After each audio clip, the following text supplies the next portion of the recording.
Kaixo ikusle entzuleok, hemen gaude aurten ere alumni hitzaldi zikloan, gure ikasle ohiak elkartzen ditugun hitzaldi ziklo honetan, eta gaurkoan kulturgintzaz arituko gara urrengo ordu erdi pasatxo honetan.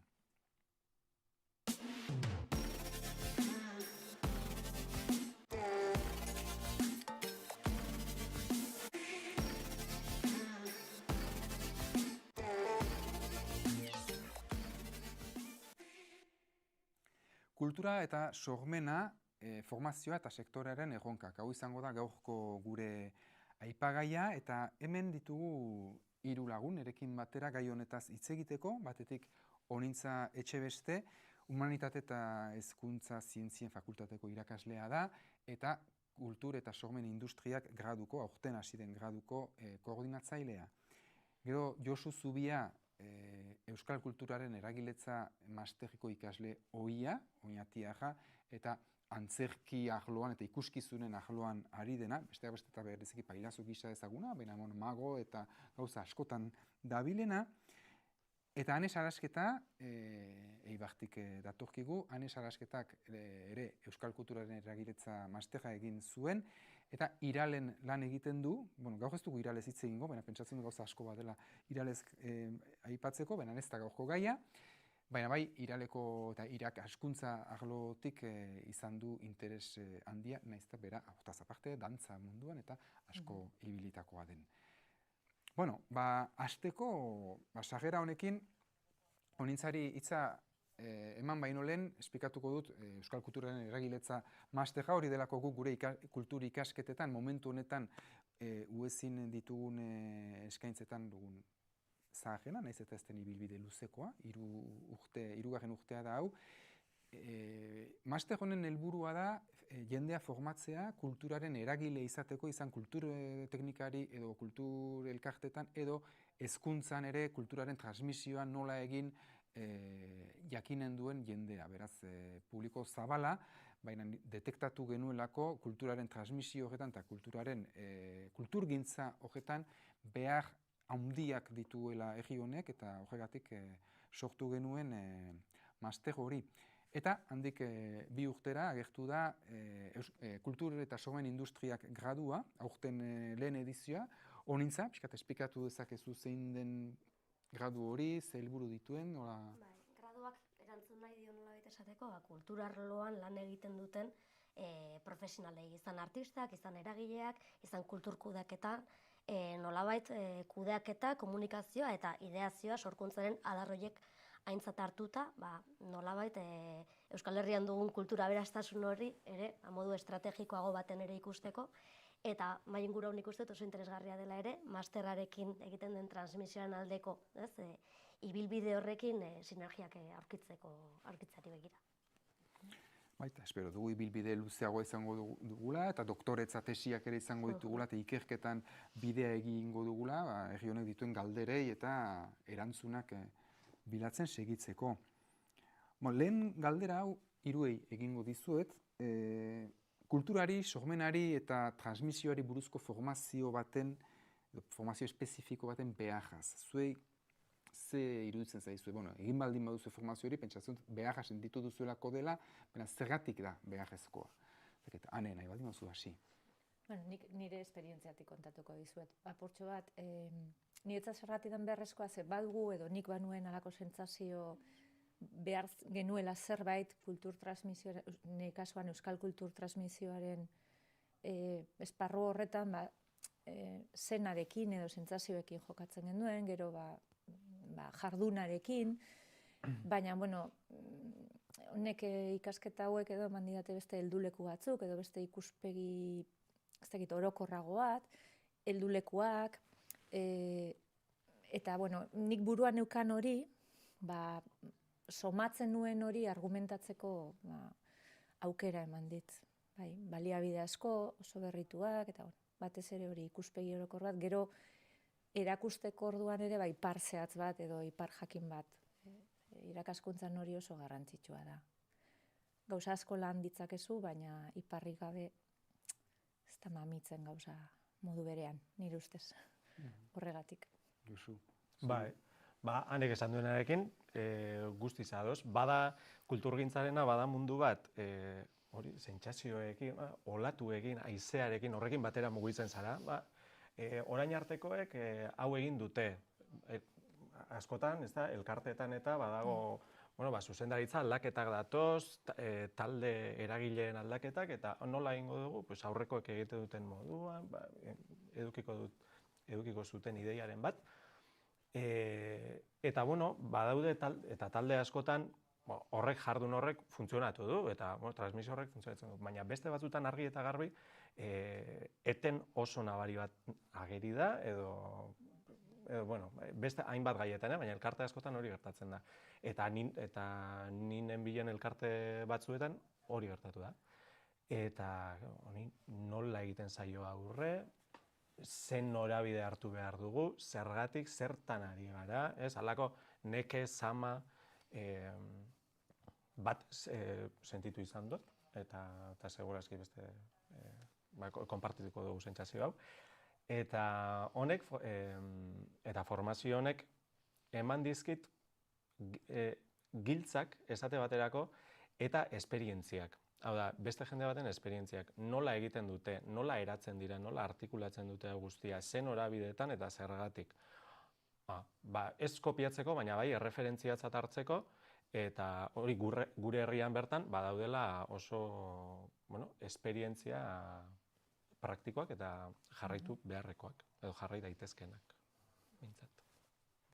Honitzazu, zure begiradatik eta kasutan irakasleen begiradatik? Gure begiradatik, egia da, oraindik oso esperientzia berria dela, ez? Eraikitzen ari garen gradu berri honena, baina bai eragileekin kontaktu erronda egiterakoan eta ikusterakoan, ez? Sektore desberdinak, bai eszenatik, bai dantzatik, bai ikusizko artetatik, musikaren arlotik, kontrasteak egiterakoan ikusteko profesiotik zer den behar dana, ez? Bai, maila, erakunde pribatu, enpresa pribatuen aldetik, eta baita kooperatiba, erakunde, eragile, sozial eta kultural zabalagoetatik, hitz esaldi bat aipatu zidaten, ez? Eragile askok egin dutela lan, ez? Askotan, benda bat batekin begiak, ez? Esterita balituzte bezala. Eta ondoren, ez, agian ikastaro bat egiterakoan, begiak zabaldu dituztela, eta hau dena egiten dugu, baina ez dugu modu antolatu batean egiten, ez? Eta hor nekea, ez? Eta erreferentzia falta. Nik uste dut formakuntzak hortan laguntzen duela, eta alortatik haratago ere bai, Euskal Herrian kokatuta ere, bertan dagoen ekosistema indartzeri begira ere interesgarria izan daitekela. Josu eta Ane, zuei urrengo galdera, zuek masterra egin duzue, ja bada 2 urteia, masterra bukatu zenutela. Ze ekarpen egin dizue horrek zuen lanbidean? Ze izan zaizue, baliagarri, ze deskubritu duzue? Galdera potoloa da. Ba, begira, balio izan dit, lehen esandakoaren arira, beste esperientzia batzuk aintzat hartzeko. Eta beste disiplinak beste adar batzuk direla, hau da, nik lantzen dudanaren moduko beste adar batzuk direla konturatzeko. Zergatik esaten dut hau, Ane, maitasun guztia, dantzarekin ez neukan alako gertutasunik, ez dakit zergatik, horrela. Eta master honek maite mindu egin horrekin. Eta hortarako ere balio izan dit, ezta? Hori eta gero, konkretuki, magiaren kontua, orokorrean landu ez denez, euskal magiaren kontua, konparatu ditut beste adar guztiak magiarekin, eta pista pila bat aurkitu ditut, hor jada badauden esperientzietatik abiatuta eta egin diren ikerketetatik abiatuta, hori magiara ekarri. Eta horren ondorio garbia izan da bide eta ipar oso finko eta oso ikusgarri bat, ukigarria baita ere. Orduan, horretarako baliatu dut adibidez. Ekarpen bat ere egin duzu, magiarena ez zegoen masteraren edukietan eta programetan pentsatua, eta berazuko gainera ikasle gisa egin duzu ekarpen bat. Bai, nahi gabe, baina, buru gogorrak gara batzutan, da, bai, eta batez ere, halako buruko mina izan delako orain arte, ezin erantzun izana beste mago batzuei, ezta? Euskal mago pila bat, eta, euskal mago, baina ez gara berdinak zutan, ni, ze gertatzen ari da, zergatik daukazu titulu hori, eta nik ere bai, baina hizkuntzari dagokionez erabaki oso diferenteak hartzen ditugu, gaiak lantzeko moduan guztiz erreferente diferenteak dauzkagu, ze gertatzen da hemen. Horri mamia emateko importante izan da. Norberaren argumentaziorako niri ere gertatu zait, Bai. Hori sentsazio horiek edo nola erantzun eta orain masterrak hori eman, niri hori eman dit, argumentaziorako eta nire narratibarako eta sinistuta nagoen bide hori eraikitzeko argumentazio bat. Baina irakaskuntzaren kasuan, hezkuntzakoak ditu kurrikulumak eta oso orokorrak izaten dira, eta niri bereziki euskal kultura interesatza zait, euskal kulturaren eragiletza, eta argi dakat euskal hori gure hizkuntzari lotutako kultura dela. Naiz eta batzu saiatu lurralde zehatz batzuei eta probintzia zehatz batzuei lotu euskal kulturaren izena. Hori ere esplizitatzeko, argumentatzeko, orain uste dut baditu dela helduleko batzuk, eta kurrikulumari dagokionez oso orokorra dira. Kurrikulumak ematen dituzte normalean irizpide batzuk.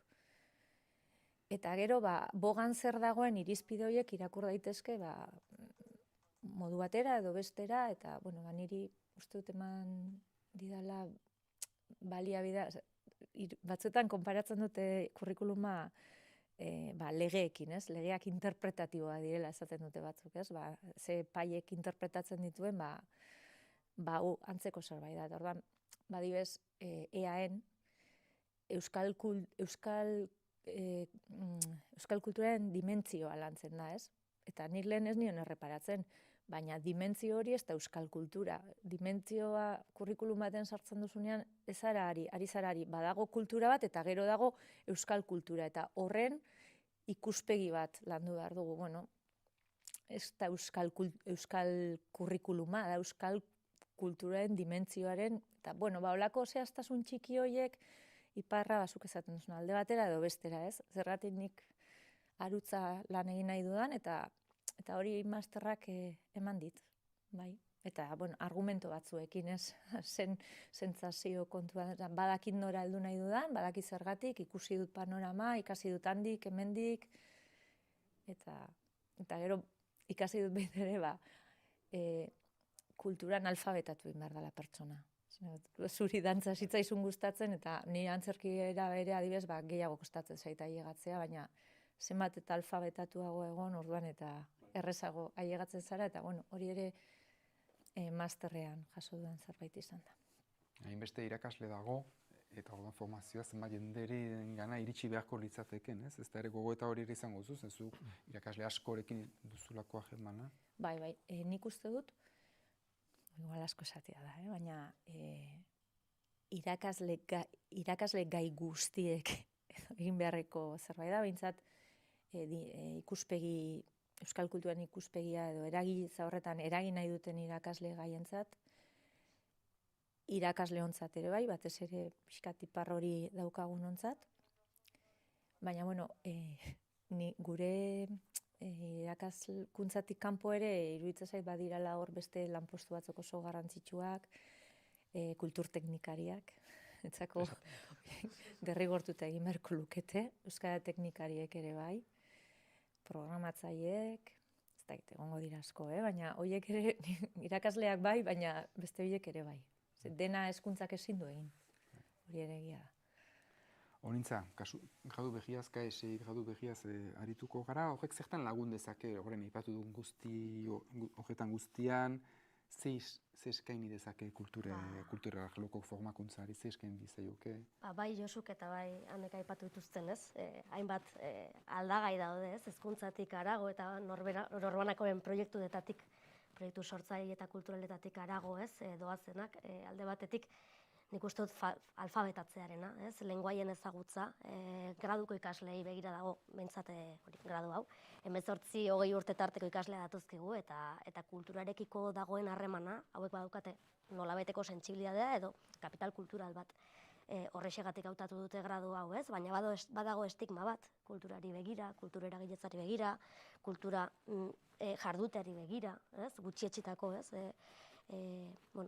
Arlo bat izango balitz bezala, ez? Edo gutxietsi egiten dana, ez dena balioesten. Badago hori, lenguaien hezkuntzatik hasita, lenguaien eta adierazpenen ez ezagutza falta handia, ez? Gero badago hori kultur teknikaritzan, eremu publikoan, kultur politiketan, programazioan, kultur kudeaketan oro har dabilen pertsonen hori edo eragiletza edozein erakuten den ze diskurtso kulturalekin egiten dugun lan. Ez da bakarrik ekoizpen kultural batek izan estenan, izan musikan, izan ze ideia edo kezka adierazi nahi dituen, zer pentsarazi nahi duen, baizik eta hortik harago ere, politika kulturalekin zer egiten dugun, eta horren arabera nola eraikitzen dugun ere herria, ez? Eta aspektu pribatu, edo industria, kultur industri begira ere bai, badago jasangarritasuna, prekaritatea, guzti horretan ere nola egin lan, ez? Euskal kultura izan dadin ere, beste kultur, hizkuntzen ainako maila edo lehiakortasun, pixkat hitzak nahiko zera dira, baina lehiakortasun maila hori daukana edo edabide ahots hori lortzen duen tamainako, ez? Nola lortu guzti hori. Graduak hori dena, ez? Lortu nahiko luke behintzat begirada horretatik landu nahi du, gero horren aspektu guztiak dira, kudeatzen jakitea, proiektu gintza zer dan, zuzenbidea, jabetza intelektual guzti horrek nola funtzionatzen duen, ez? Maila operatiboago batetik, baina galdu gabe Euskal Herrian gaudela eta badaukagula hor beste begiradat behintzat planteatu beharrekoa, naiz eta agian gero, baliabideen arabera bide bat edo beste bat hartuko duten ikasle hauek profesioan dauden unean.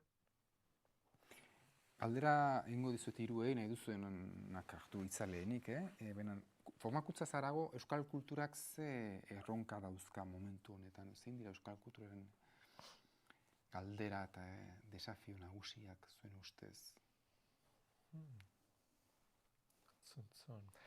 Galdera potoloa da deneko. Galdera potoloak egiteko gaude eta? Ertz pila bat dauzka gainera, ez da oso erraza erantzuten. Burutapen bat botako dute. Azken aldian bai ikusten dut, oso tematuta jendea, kulturgintza batez ere, eta inguruko zera guztiak, tematuta jendea batzeko zera hortan, nahi hortan, bai? Hau da, batu zaitez, geure moduan pentsatzera, edo geure sortzeko modu hauetara, edo ez dakit, apur bat, jendea batzeko zera hortan. Eta uste dut, probatu beharko genukela, edo ez dakit, benetan Euskal Herria eta Euskal Nazioa hizkuntza zentroan daukan dauzkaten kulturgile horiek, batu, ez kulturgile, baizik eta izan irakasle, dena delakoa, berai bide oso markatu bat jorratu, eta gero behin hori jorratuta, eta indarra batzean, mugimendu horrek, geroia batuko da jende gehiago edo ez. Baina sentsazioa da, ari garela edozein presiotan jendea batzeko ahaleginean. Eta hor uste beste gauza batzuk galtzen direla. Ez dakit, agian nahaztuta bota du, baina hori da inpresiotako bat. Hori, bat adibidez. Nik pixkat bereari helduta, nik makrotik pentsatuko dut, ez dakite gero, baina sareak behar ditugu, batez euskal kulturari lotutako sareak, eragilentzako, kulturgileendako, eta ez dakit, eta un ere zalantza da, baina ez dakat erantzunik, Ez dakit balio digun ondoko hizkuntza eta kultura hegemonikoen modu berean, ez dakit balio digun berdin funtzionatzeak edo berdin funtzionatzeko nahi horrek. Piskat, gero globalizazio ere hor dago eta gero dirua bihurtzen ez duen edo dirua sortzen ez duen produktuen kultura sari naiz, balio gabezi hori, eta nik uste dut hor guk euskal kulturak eta euskal kulturan jarduten dugunok eragile moduan, irakasle, kulturgile eta barrak aurkitu beharko ditugula beste modu batzuk jarduteko. Ari bagara frantses kulturari eta Espainiako kulturari begira hor konpetentzia galtzekoak ditugu. Nik uste dut. Helburua diru ateratzea bada, lehen justu Josukin eta Enekokin komentatzen jardun dut, helburua diru ateratzea bada niretzat beste kultura. Ez da interesatzen zaidan kultura niri. Interesatzen zaidan euskal kultura da euskararen bizi berritzearekin eta gure lurrarekin lotuta datorrena, ez? Komunitateari eta eragiten duen horri. Eta horrek ekosistema bat behar dugu, ekosistema egoki bat, kulturgileentzako, kulturgile amateurrentzako, profesionalentzako, eragileentzako, eta uste dut beste modu batera pentsatzen hasi behar dugula. Nik uste dut ez garala gai kultura hegemonikoen irizpideekin bizi irauteko. Bueno, gai behar bada izango gara, baina ez dakize presiotan. Nik uste dut erronka pixkat hor dago haundira jota hortik izan beharko lukela. Susmoa, ez da ikertu egin beharko litzake, eta adibes masterrak ikerketarako bidea matea ere hori adibes puntu garrantzitsua da. Uste dut honek behar duela ikerketa eta behar duela pixkat iparra. Horintzazuk, zen hori ikusten zuri. Bai, nian erekin ados. Handi batean, orain, kultura eta sormen industrien, titularra, nahikola potoloa da, eta batzutan zailtasun eruki dugu, euskal kultura eta industria hitza, eta hor, eztabaida horretan kokatzea interesgarria da, hain zuzen ere erronketariko bat dalako ikustea non eta nola kokatu nahi dugun, Eta batzutan nik daukat, beste susmo bat da, baina batzutan sentsazioa oso makrotik eta oso ezintasunetik behiratzen diogula gauzei, eta gero baditugula erreferente eta adibide aberatsa asko oso txikitik egiten ari direnak, eta hortik agian pista asko jaso ditzazkegunak ikusteko, ze mekanismo, ze modu, ze sare, ze tekla ukitu daitezkeen, baina hortarako hori ikerketa, kokatzea, formakuntza ere bai, pixkat dendak kendu eta ikusteko, ze bide txikitik hor, inurriak bezala, hartu dezakegun, susmoa besterik ez ere bai, eta bitartean eztabaida horretan ere, egon gaude. Aipatu ditugu hitz eta hor bada formazioaz ari gara, kultura bada formazioa, kulturan esperientzia, sormena, nola uztartzen dira, gutxienez hiru kontzeptu horiek? Kontzeptuak errepikatu mesedez. Formazioa, esperientzia, sormena. Ez dakit jakingo banu. Nik berriro diot, ez dakit nola uztartzen dira, baina egia da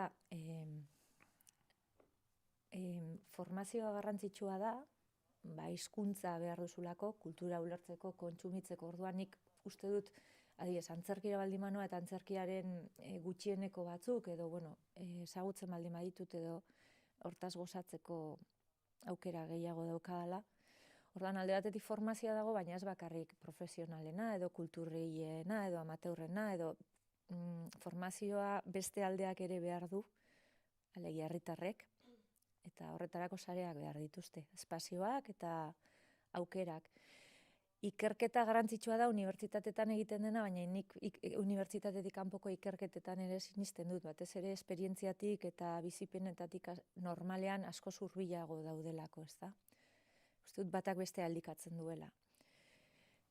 Eta sormena, ez dakit, nik hor lehen esan dute, daipatu dute, ekosistema jasangarri bat sortu beharko genuke, gure kulturgile profesionala bizi egin behar dute hortatik. horregatik dinot, formazioa beste aldean ere, ze batzuetan, ez dakit, magia ikuskizun bat, edo antzaldi bat ordaintzea iruditzen zaigu pekatua, baina gero gai gara 5 garagardo arratsalde baten alegia. Igual 5 garagardoren truke edo 4 garagardoren truke, sarre bat daukazu, ez? Eta pixkat hori ere, uste dut hori ere beharko genukela, gure ekosistema horretan, eta nik gero eragiletzan eta amateur aritzen diren kulturgiletan ere badut pixkat. Uste dut horrek zuzenean lotzen direla gorputzari eta lurrari, nolabait esatearren, ez? Eta hizkuntzaren bizi beharritzeari. Orduan, dena lortuko bagenu dena pixkat hor saretzea, horiek gutxienez, eta gaur egongo dira gauza gehiago, baina susmoetatik ari naiz, nire... Bai, ados, hanek esan duenarekin, gero horri gehitzeko oso ideia abstraktuak dira. A ber, kasu honetan, aipatu dituzun bi formazioa eta ikerketaren oso, nolabait esateko, oso gauza ordenatuak dira. Eta sormenaren mundua beti izaten da kaosaren antzerako zerbait. Orduan, horiek uztartzeko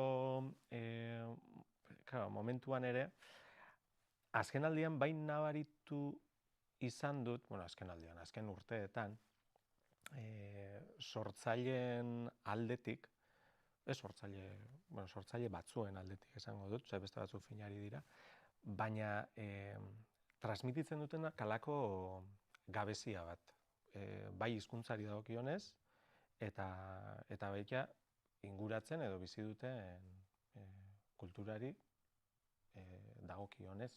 Hau da, argi eta garbi ikusten da abesti batean edo segunetan nork abesten duen, non kokatzen duen bere burua eta norentzako ari den hitz egiten.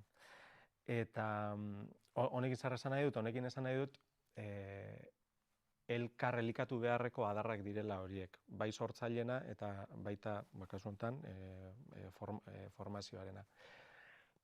Nola egin hori? Ze jadanik artista horiek ari dira gure belarriak goxatzen, edo kontrakoa egiten, baina ari dira, orduan, hori nola aldatu komplikatu iruditzen zait. Baina, norbanakoarengan ere badago, ez da? Zer entzun, nora joan, zer ikusi, ze sarrera ordaindu. Bai, autuak dira. Hor ere badago.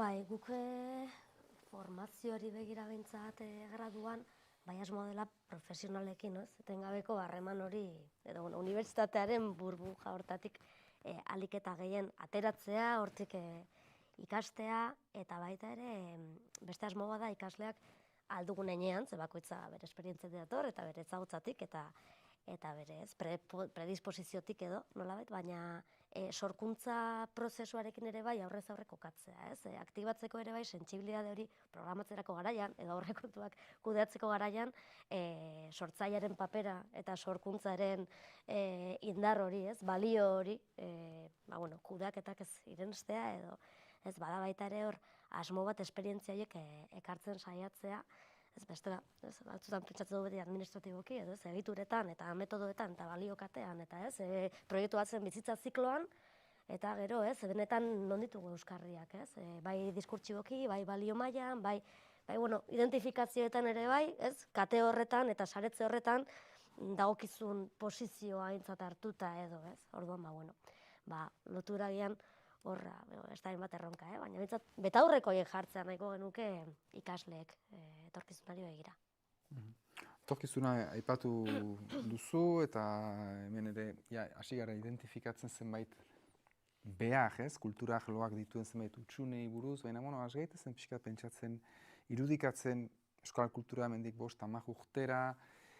Zuek nola irudikatzen duzu, Ane, Josu Nintza, nola irudikatzen duzu eta zuen ustez oraintxe zertan jarri beharko litzateke utxune bete beharko genuke edo nun jarri beharko genuke lehentasuna kulturak etorkizun sano bat, euskal kulturak etorkizun sano bat izan dezan?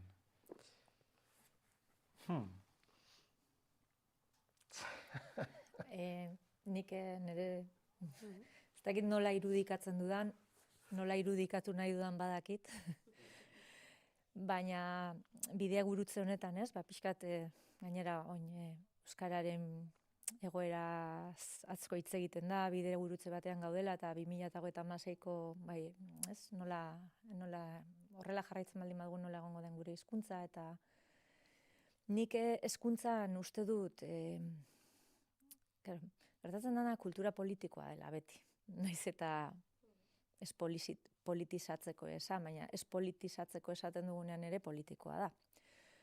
Orduan, bizigaren lekuan, badakigu, baina nik adibidez, argi dakat euskaren bizi berritzeak hezkuntzan, gutxienez hezkuntzan, eta hizkuntza gaitasunarekin batera erabilera eta pixkat identitatea lortu nahi baldin badugu, euskal kulturatik pasatu behar dela, gure kulturatik pasatu behar dela.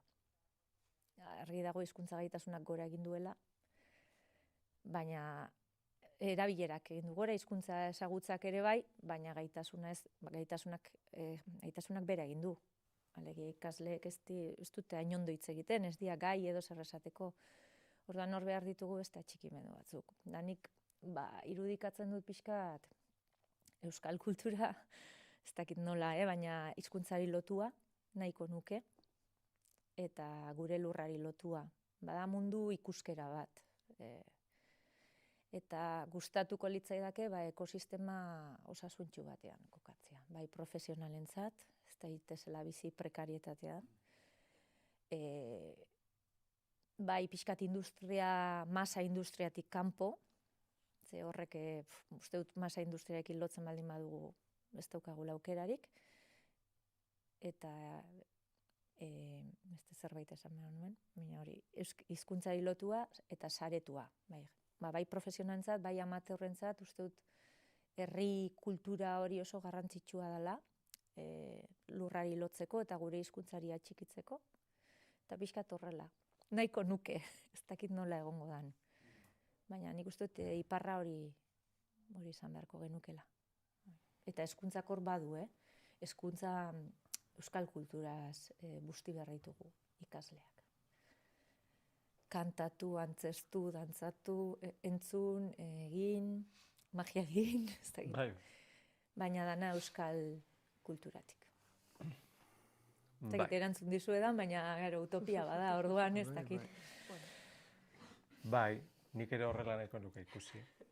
Bai, eta nola ikusten dudan panorama hemendik 5 urtetara, ezer egiten ez bada, edo bide hontan ari bagara, aurkezten diren lanak ziur aski gero eta apalagoak izango dira, hizkuntzari dagokionez, ari naiz, ez guztiak noski, baina entzungo diren eta entzunenak izango diren eta ikusienak izango diren gauzetan, bai ikuste dut hor beherakada bat, hizkuntza kalitateari dagokionez. Hau da, niretzat transmititu behar dugun ideia da, artista on batek, kulturgile on batek, hezkuntza on bat, hau da, kalitatezko edozer, edo da gure hizkuntzan eta gure betaurrekotatik, edo ez da ona, eta punto, eta hori jakin behar du programatzaile batek, irakasle batek, eta beste edozeinek. Eta hautatu egin behar du. Gure auzoko jaietan ekarriko dugu hau? Ez dugu ekarriko. Abesti bat badauka beste hizkuntza batean, punto. Ez dugu ekarriko, listo. Bai, horrelako gauzak, eta serio hitz egin da, eta hitz famatu horren, nola da, elkarbizitza eta gauza, horietan permititzen dira gauza batzuk, ez liratekenak permititu beharko. Ez dakit, Nik uste euskal kulturak behar dituela plazak eta sareak. Behar ditu eta ikusleok edo kontsumitzaileok behar dugu plazak eta sareak behar ditugu bertara joan eta ez bila ibili, nik ez dakizuen kasua, baina batzuetan nire herria mintzat, batzutan sentsazioa daukat bila ibili behar duzula, ez? Euskal kulturarekin lotuako zerbait, ez dakit, hori orain landu behar da. Ez dela 5 urte barru, gainera globalizazioa oso olatu potoloa da, eta espainolak eta frantsesak eta inglesak eta horiek ondo surfeatuko dute, baina guk ez dakit. Guri hizkuntza txikituek eta zapalduek, hor bai, eta hori da, daukagun edo... Klase behar ditugu. Hori da, dauzkagun konpleju asko ere, kentzeko garaia edo, ez dakit, zaila da, eta komentatu dugun guztiarekin lotuta dago. Baina, amets bezala baita ere, ederra izango litzake, eragile guztiak batu, eragile guztiak, hezkuntzatik hasi, eta saiakerak egin izan dira, baina oso batzutan zatikatuak eta ez dakit, baina amets bezala, hori ederra litzake, ez da, eragile guztiak batu, edo eragin dezaketen guztiak batu, eta gidalerro bat markatu eta horren bila joan, ez. Amets bezala, bueno, ondo dago, ez da, hor geratuko da, baina. Nik daki, esateko besterik, ez, esan oso ados, aipatutako guztiekin, gradutik behintzat, espero dut, ez, esperientzia berri honetatik ateratzen diren ikasleak, eragiletza horretan, eta egon daitezen etorkizunean, eta Josurekin ados agian amets hori, ez, bete dezakegun nolabait, edo saiakera egin behintzat, ez, gaudela, bueno, batik. Eta lan egin behar da, hori ere bai. Jardun. Ordua ere aurrera doakigu eta bukatzen hasi beharko dugu. Bukatu beharko dugu. Josu eta azken galdera batzuei, zuek ze gomendio egingo zenioke orain euskal kulturaren eragiletzan hasi nahiko luken norbaiti?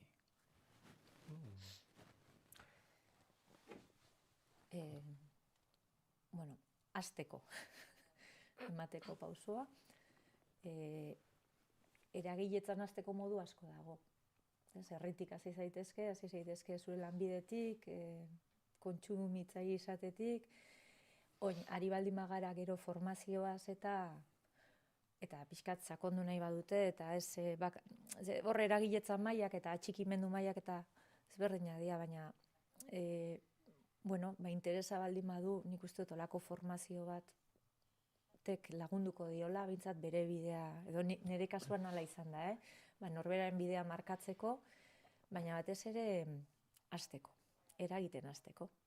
Eta gero, zalantzak eta argitu nahi baldin baditu, edo gure moduan, pixka gure kezketatik abiatuta da, badaude zuenan moduko masterrak, eta herrietan badaude talde pila bat, euskalgintzara lotuak, eta nik hori esango nioke, hasteko asmoa baldin badu, az dadila.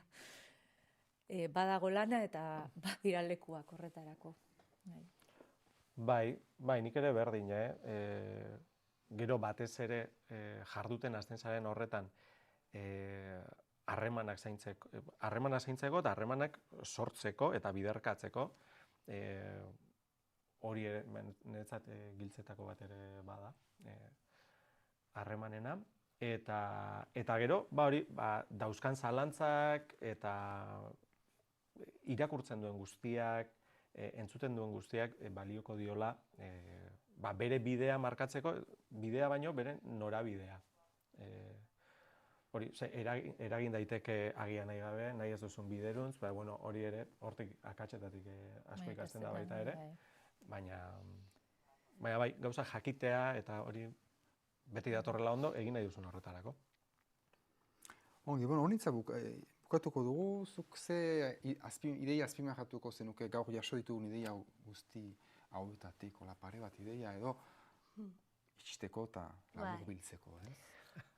Nik uste dut, profesionalen eta gaur egunez, kultur arloan, kultur sorkuntzan, adirazpen desberdinetan dauden erreferentzien garrantzia, saretzea, eta hor, bideak, norabideak badira ere ez, aurkitzea, alfabetatzearen ere nik uste dute oinarrizkoa dela, bai sorkuntza ez, esperientzia hori bizitzari begira, eta bai eremu diskurtsibotik eta linguistikotik arago baita ere kontzientzia hartzea, gure kokalekuaz, horrek daukan eragin soziolinguistikoak eta kulturarekin sortu daitezken motivazioa txikimendu guzti horiek, gure ganatzea eta hori nolabait aktibatzeko bideak aurkitzea, eta gero, nik uste dut hori ez dagoela, batu beharko litzatekeela, gian formakuntza mailan ere bai, nola egituretu gehiago, nola eraginkorragoak izan, neke hori eta estigma guztiek ere gainditzeko, profesionalizatzeko zentzu positiboan diot, ez bakarrik irabazi ekonomiko edo komertzialei begira, baizik eta baita ere kulturaren balio hori sustatzeari begira, bai ekoiztetxe batean, bai jaialdi bat antolatzerakoan, eszenan, antzerkian, edo beste alor batzuetan ere bai, bitartekaritza prozesu guzti horietan ere bai ikustea, ze inpaktu egon daiteken, edo nik uste dut hori dena azpimarratzeko modukoa dela, eta utopiekin geratzen naiz ere bai, agian. Ongi, kulturak ordutarako eta ordutarako eztabaidako gaia ematen du, gainera momentu honetan asko eztabaidatzen da, asko aztertzen da, denak gaude kezkatuta gai honekin, eta segituko du, aintzina ere, gauza hauetaz solasean, gogoetan, eztabaidan, mila esker, honintza, Josu eta Ane, hemen egoteagatik, eta pantailaren beste aldean daudenei agur bat, eta hau egongo dela ikusgai nahi duzen guztietan gure webgunean. Mila esker eta agur. Zuei, eskerrik asko. Mila esker.